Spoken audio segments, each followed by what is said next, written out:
What's the meaning of advantage? Advantage.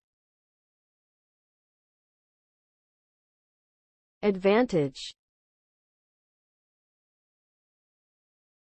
Advantage. Advantage. Advantage. The term advantage refers to a favorable or superior condition or position that provides a greater chance of success. It can be the result of various factors such as skills, resources, circumstances, or opportunities. Having an advantage means having an edge over others in achieving a particular goal. It can result in better outcomes, higher profits, increased efficiency, and faster progress.